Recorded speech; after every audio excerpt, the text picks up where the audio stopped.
We are in Guitarmageddon's ZL1, and it is not a normal stock ZL1. We reviewed a Z28, and it was awesome. Absolutely incredible driver's car. This is obviously more focused on straight line speed instead of cornering. What have you done to it so far?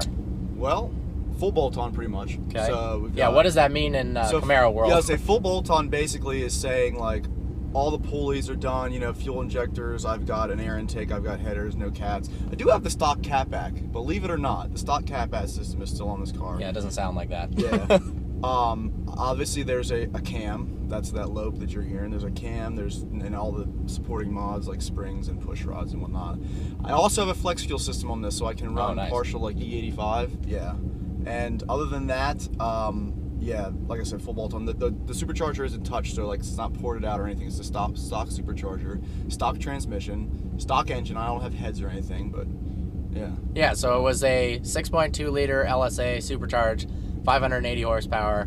Now it's, what, you were saying 200 more, something like that? Now it's like, well, I mean, to the wheels, it's like 700. Okay. So you figure if we're going to estimate a crank, it's going to be like over 800. Yeah, that's fast. And it ran a 10.2 quarter mile. That's pretty freaking awesome. 10.2 at 136, yep. Yeah. Oh, 136, so, that's fast. That's cooking. And then you ran a 244 mile an hour one. I did. That one was way more true than the 10.2. That's ridiculous. I've never seen it. Actually, I have seen something like that. My friend Z06, and he won't believe that it's not possible. He ran like a 10.5, which is faster. The fastest I've ever run in the Huracan's 10.7, but his 60 foot was 0.7 seconds, which is not possible. Yeah, but he's like, oh yeah, I got a good launch. I'm like, dude, what? No. Like if you ran a 1.5 60 foot, that would be ridiculous. Yeah. But 0.7, we looked it up, 0.7 is the same as a top fuel dragster. So unless he thinks his Z06 is that fast, which he does, clearly. Not unlikely. Well, dude, that 10.2 passed? Yeah. That was a 1.5 60 foot. Oh shit, that's good. Yeah. We're following Troy in his 12C, which Eddie is in right now and probably just, I don't know, freaking out. So yeah, you've got the stock transmission in this. I actually was expecting it to be a manual when I first got in, so I'm like looking for the clutch. Yeah. What brand of tires, what type of tires do you have on this right now? They are, the rears are Nitto NT05R drag radials. A lot of people use those. Yep.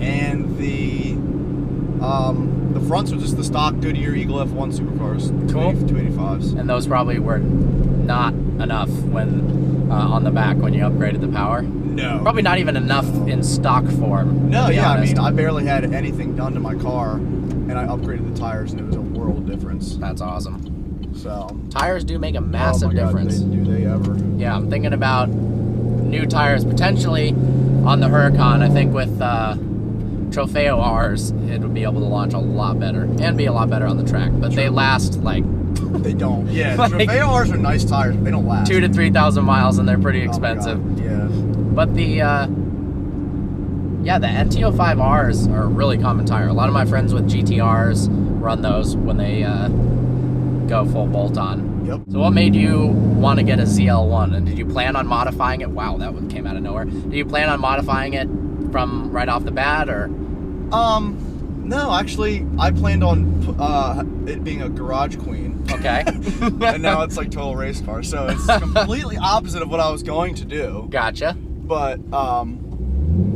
yeah. How long have you had it? I've had it for a year and a half. Last February. Does that say track right now? Yeah. Alright, there you go. Steering wheel's gonna be a little tighter. Stiffer suspension. Yep. Yeah, steering definitely feels different than the Z28. The Z28's way stiffer with the steering. And that car, I don't know, you felt really confident because it had, I don't want to say only 505 horsepower, but it had a lot less than this. You could really floor it at almost any point in time, even slightly with the steering wheel turn. I mean, I tried to launch the car at 4,000 RPMs and it still didn't even really chirp the tires. It just freaking went. Yeah. But this is a different animal for sure. Yep. I mean, that car would not run a 10.2 in the quarter mile. Not even close. I think stock, these run like a 12.1. So that's a huge improvement. That's pretty nuts. This car stock It's definitely. How far is the track from here? From my house, it's an hour and a half. That's what sucks. Wow. I know. That's intense. Yeah, we've got a track that's like 20 minutes away, so that's nice. You were lucky. And it's pretty well prepped, too. Is this a drag strip? Yeah. Yeah. Yeah, not a track. Is that where you raced your Huracan? Yeah.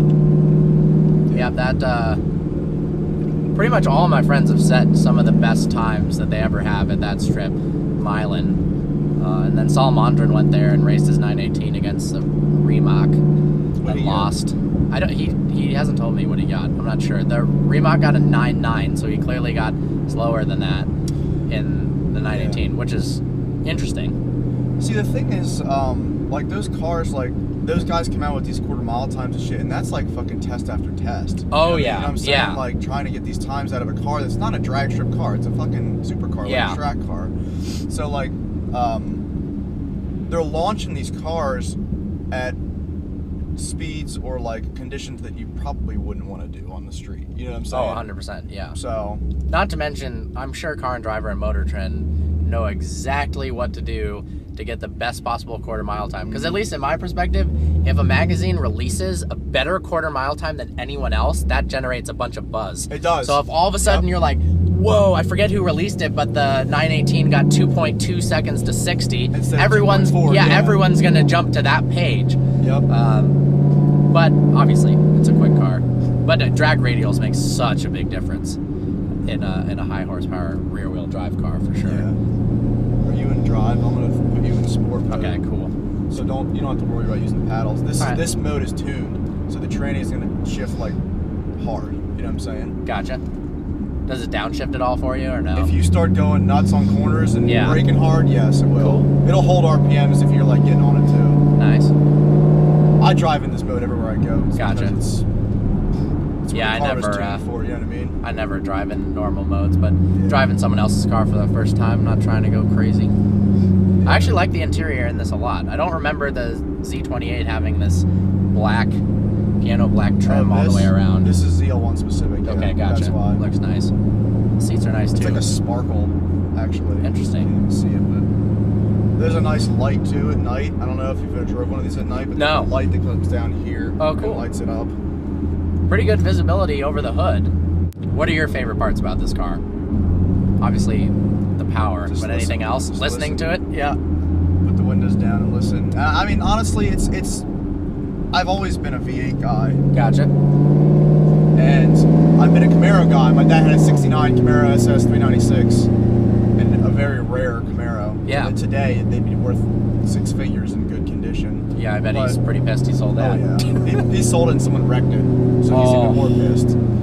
But either way, I've always wanted one, and honestly, I was going to buy a '69 Camaro instead of this car. And I thought about it, and I was like, I said, at the time, I didn't know a lot about the classics, and I'm like, I'm not going to go spend, 40 to 50 grand on a nice classic car and figure out maybe something's wrong with it, and I don't know how to fix it, because the thing with those cars is there is no warranty, and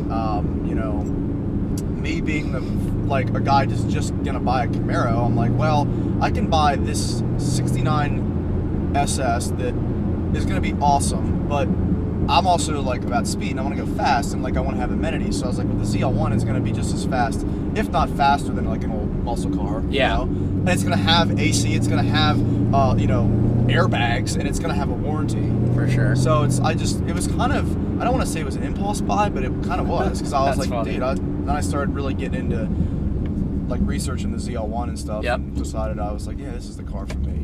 The amount of performance you get just with the car and the value is what I liked about it. You don't have to spend 6 figures to get decent performance, which is cool. But I mean, obviously it's a GM car, so that's why there's plastic here, there's plastic. How about reliability? How's this been? Oh yeah, it's been really reliable. I haven't had anything really go wrong with it. Nice. So every car has their recalls and their things that go wrong here and there, you know what I mean? Normal wear points, I guess you could say. The only issue with these cars is rear end noise, and which is common. It's a big ass rear end, it's gonna make noise. Doesn't mean something's wrong with it. It's just you get some whine, you know what I mean? Yeah. And the supercharger, there's an isolator that rattles from the factory, and it's retarded. So you get that replaced with a solid isolator, and it's fine. So. All right. Any future plans for the car? More power.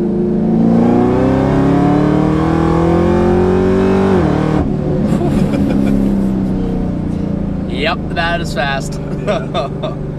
Transmission responds a little slowly. When you race, do you do it in sport? You don't shift with the paddles? If it's a roll race, I'll do paddle shifting. Okay, gotcha. But if it's just regular, yeah, like a drag race, I'll have sport mode, dude. Because the difference is when it shifts in sport, just regular sport mode, it's like bangs it harder than like the paddle. The paddle is a little less aggressive, only because that's how it's tuned. Gotcha. And how about launching the car? What do you do in terms of? Are you just flooring it from? Well, on the street, I pretty much can't launch it. Yeah, but no, on the track. The strip, yeah, regular sport mode, no paddles.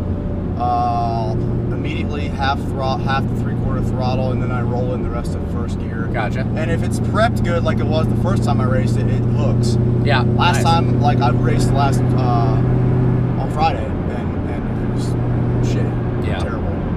But yeah, it's amazing how much difference. Even like in my all-wheel drive car, if the track isn't prepped right, it's a nightmare. Yeah. All right, what are some things you don't like about the car? I don't like how dirty the freaking front wheels get, because those brakes, dude, those brake pads are absolutely terrible on dust. Great brake pads. This car weighs 4,100 pounds. Like, it's great stopping power for what it is, but dude, it's so dirty. That, and like, I think I hate this. I absolutely hate that. Yeah, the center console looks horrible. Also, this whole like fucking. Not just the looks, but the functionality of it, dude. Like I said, like it wasn't connecting to my phone right. Like it's just, it glitches out half the time. It's totally like unusable. There are times when like I'm fucking with it and I'm gonna like crash, like where you're not. It's like hands free. It's supposed to be hands free, but it's not. So like I hate that about it. I don't really have any like negative things about like the performance aspect, because for sure it's pretty good. You know what I mean? I don't have. It's really not. For what the car is, like, it's awesome. Do you ever have people in the back of the car? Yeah, that sucks too. So if you are like anywhere above like 5'10", you will hit your head on the back of this, just sitting in the rear seat. Yeah. You'll be like this. And the legroom looks pretty pretty small. Great, yeah. But you can put bags back there, extra storage space. Yeah. Well, sweet, man. Thanks for letting me drive your car. Make sure to subscribe to him. Can you spell out your YouTube channel? It's Guitarmageddon. Guitarmageddon. Guitar Mageddon, Mageddon. I think I spelled it right. Yeah, like, see, I don't know how to spell Mageddon. It's like guitar and Armageddon put together. That's how it is. Gotcha. And then ZL1, obviously. Sweet. Well, I hope you enjoyed this video. Like always, please browse our channel and subscribe. Look forward to seeing you next video.